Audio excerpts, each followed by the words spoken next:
Au chapitre 2. Elles prennent leur petit déjeuner en silence. C'est pareil tous les matins. Elles ont leur rituel bien établi, comme si elles vivaient ainsi depuis toujours, depuis les origines du monde, mère et fille, au milieu de nulle part. Automne porte sa tenue de travail, un pull à col roulé, un pantalon beige, ses bottes en caoutchouc.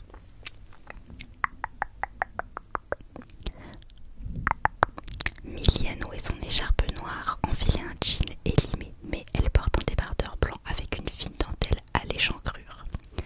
Sa mère n'a jamais compris pourquoi elle conservait ce vestige de coquetterie caché sous une polaire chaude passée de mode. Une polaire qui vante les mérites des Kathleen, un territoire où s'évader. La baseline est accompagnée de l'image d'un manchot. La polaire trône pour le moment sur le dossier de sa chaise. Émilie souffle sur son café brûlant, les épaules dénudées. Sa mère n'a jamais compris comment elle pouvait être si peu frileuse. Elle doit tenir cela de son père. Lui aussi allait plonger, quelle que soit la saison. Il se promenait pieds nus les 3/4 de l'année et ne se couvrait jamais le cou. Automne boit un bol de chicorée comme chaque matin et trempe ses Weet-Bix dans un peu de lait demi-écrémé. Elle vante régulièrement les mérites de ses toasts de céréales au blé complet, très riches en énergie et en fibres. Elle prétend que c'est parfait pour le travail au grand air. Elle mange en faisant claquer la cuillère contre ses dents. Émilie ne tique pas, même si ce bruit l'agace au plus haut point. Elle fait mine d'être concentrée sur le flash info matinal de la radio, un de leurs seuls liens avec le reste du monde. Elle souffle sur son café brûlant pendant une éternité. Elle pourrait le faire un peu moins chauffer pour s'éviter cette tâche, mais en réalité, elle l'apprécie. Cela lui permet de raviver les arômes du café et de les respirer. Elle aime peut-être même davantage l'odeur du café que son goût. Les Weet-Bix, elle trouve ça fade. Elle préfère le muesli bien sucré avec du chocolat, des noix de cajou et du sirop de fructose, bien que sa mère la mette régulièrement en garde contre ce genre de produits bourrés de sucre. Elles écoutent le flash info donc et elles regardent par la fenêtre les étendues vallonnées du camping, sa végétation fouettée par le vent et la baie plus bas. Quand la silhouette apparaît, elles comprennent l'une et l'autre qu'elle l'attendait en silence, un peu inquiète, car elle n'est pas venue toquer hier soir pour récupérer son repas ni pour quoi que ce soit d'autre d'ailleurs. À 20h, Automne envoyait sa fille vérifier si tout allait bien. Il y avait peut-être eu un malentendu, va savoir, avec ces backpackers qui parlent si mal anglais. Alors Millie est allée à pied avec une frontale jusqu'au préfabriqué. Tout était éteint. Elle a fait le tour, regardée par la baie vitrée du salon. Pas un mouvement, personne. C'est en collant son nez à la vitre de la chambre qu'elle l'a vue allongée sur le dos, les bras en croix, son imperméable encore sur elle, une cascade de boucles autour de son visage. Sa poitrine se levait et s'affaissait à un rythme régulier, mais Millie est restée quelques secondes encore, au cas où. Et puis, elle n'avait jamais observé quelqu'un dormir en dehors de sa mère et de Kay. C'était quelque chose d'intime et cela lui donnait quelques picotements dans les jambes de savoir qu'elle volait ces images à une inconnue. Elle dort, a-t-elle annoncé à sa mère en regagnant leur bloc de béton. Bon, ce matin-là, la fille avance d'une démarche énergique. Elle porte encore son imperméable noir et ses baskets blanches terriblement salissantes. Quelle idée! Ainsi qu'un pantalon en stretch noir très près du corps. Ses boucles ne volent pas, elles sont retenues par un élastique. Elle a le visage plus reposé que la veille. De pâle, sa peau est passée à laiteuse. Émilie se remémore encore cette expression française,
mère jusqu'à faire oublier sa présence. Milly, qui la dévisageait avec insistance jusqu'à la mettre mal à l'aise. L'agressivité était là, tapie, prête à ressurgir. Quoi, t'as un problème? Elle n'est jamais allée très loin. Flore a tout contenu, son venin, sa haine d'elle-même. Elle s'est contentée de se rappeler à l'autre poliment, et alors Milly a semblé se pétrifier avant de répondre. Désolée. Désolée de quoi? Flore n'a pas su. Elle a remarqué pour sa frange, elle en est persuadée. Premier geste de son exil, cacher son regard, c'est moins difficile de s'affronter dans le miroir. Maman et moi, on commence toujours par le nettoyage des sanitaires, indique Milly. On s'en charge avant que les campeurs se lèvent. Sol, surface, évier, cuvette, bac de douche, on passe tout au désinfectant. On change des rouleaux de papier toilette, d'essuie-mains. On vaporise un peu de désodorisant. Tout le matériel se trouve chez nous. On te laissera la brouette prête devant notre porte chaque matin. Tu démarreras quand tu voudras. Après les sanitaires, on s'attaque à la cuisine commune et à la buanderie. Nettoyage, rangement, tri dans le frigo. On a toujours des campeurs qui laissent des aliments. Si on n'y prend pas garde, ça finit par pourrir. Milly s'arrête, les poignées de la brouette dans les mains. Flore manque de lui rentrer dedans. Après le nettoyage, il faut ratisser le camping, vider les poubelles, remettre des sacs plastiques propres, récupérer les déchets qui volent un peu partout, rapporter à l'accueil les objets trouvés. Tu vois, comme ça. Milly désigne au loin un masque et un tuba qui ont été abandonnés près des sanitaires, non loin d'une canette de bière. Ça, c'est ta partie, ton travail quotidien. À côté, maman et moi, on pourra te solliciter pour le reste. Les menus travaux, l'entretien du terrain, les installations électriques, quelques réparations, l'accueil des campeurs, la tenue de la supérette, la location des planches et combinaisons de plongée, leur lavage. Flore acquiesce. Les yeux de Milly reviennent régulièrement se poser sur la baie, la mer. Le nettoyage de la plage, c'est ma partie. Ça ne semble pas négociable. Je te montre, on le fait ensemble ce matin. D'accord. Milly ne semble pas être une grande bavarde. Elle a l'habitude de travailler, on le sent, vite, bien, sans poser de questions. Elle a déjà terminé les douches quand Flore rince la deuxième cabine de WC. L'une est robuste et vive, l'autre hésitante et maladroite. Tu veux de l'aide? Non, ça va. Alors Milly se pose sur un bord de la brouette et reste ainsi silencieuse, imperturbable, les cheveux fouettés par le vent, le regard impénétrable. Elle ne se règle pas la gorge, ne sort pas son téléphone portable pour regarder l'heure ou bien noter Dieu sait quoi. Elle attend et elle respire, regarde la baie, replace une mèche derrière ses oreilles comme si elle n'avait rien d'autre à faire. Rien de mieux, rien d'urgent, comme si la vie se déroulait sans elle. Est-elle jamais sortie de ce camping? Du giron de sa mère? Flore ne saurait dire, mais elle en doute. Sous sa frange, elle surveille l'apparition de l'impatience sur le visage de Milly. Une légère agitation, un tic d'agacement. Mais l'autre reste stoïque et cela ne fait qu'accentuer sa curiosité.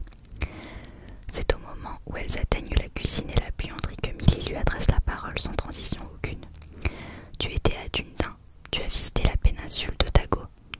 Flore a besoin de quelques secondes pour comprendre le sens de la question, se désengluer de ses pensées. Quand? Avant d'arriver ici? Non, ni l'un ni l'autre. Tu viens directement des fjords, des Hano Manapuri. Question de Paris. Non, de l'île du Nord alors.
enlever le tartre.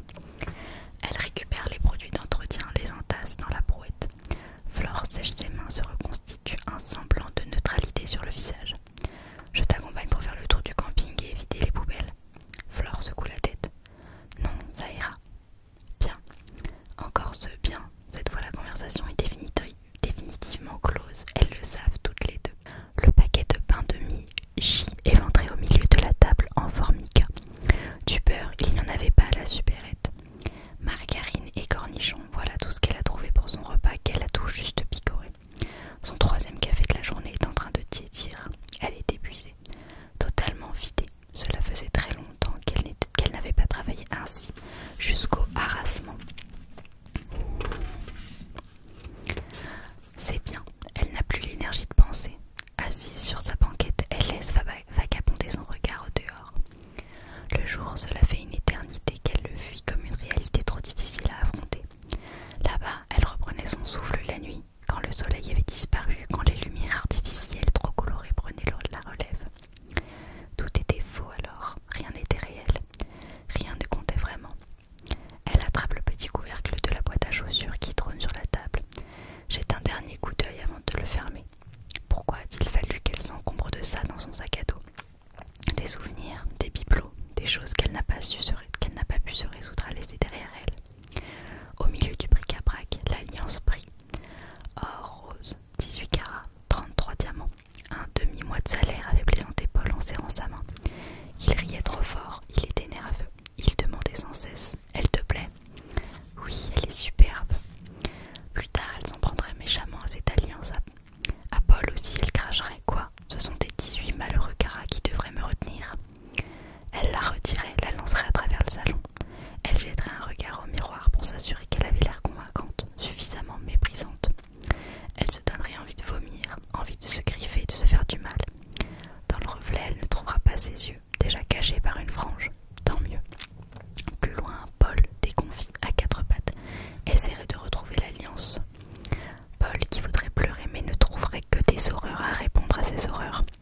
Ma mère a raison, t'es une traînée, j'ai épousé la plus grosse salope de Paris. Elle rirait. Elle ne trouverait que ça à faire. Eh mon pote, certains à ta place seraient contents. Dégage. Elle referme la boîte à chaussures, la repousse, amère. Puis elle vide d'une traite sa tasse de café tiède pour faire passer la nausée, le dégoût. Dans la minuscule chambre, elle fait de la place dans la penderie murale, coince la boîte en carton entre son sac à dos et une paire de chaussures de marche, la recouvre d'un plaid en laine.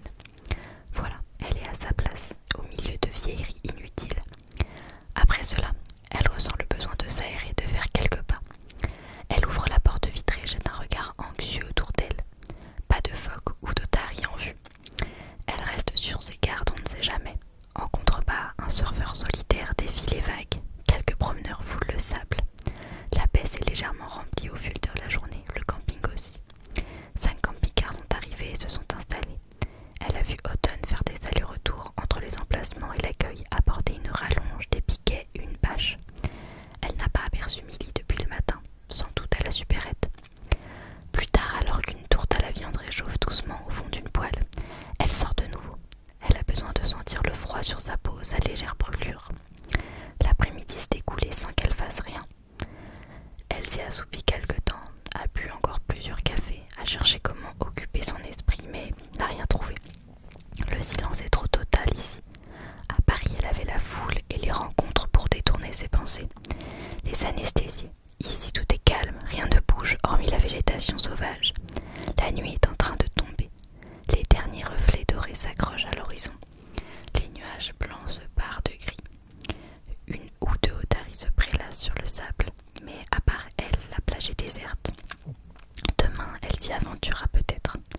Demain ou dans quelques jours, quand elle trouvera le courage. Elle plisse les yeux, pas certaine de sa vision, mais elle ne se trompe pas. Une silhouette sort de l'eau, un corps moulé dans une combinaison de plongée noire. Quelques pas sur le sable, deux mouvements secs pour libérer les épaules du tissu. La silhouette se baisse, saisit une serviette posée sur le sable, se redresse. Elle essore ses cheveux rapidement puis s'éloigne. L'ombre mouvante s'arrête un instant devant une otarie comme si elle lui adressait quelques mots. Puis elle repart, remonte la pente douce vers le terrain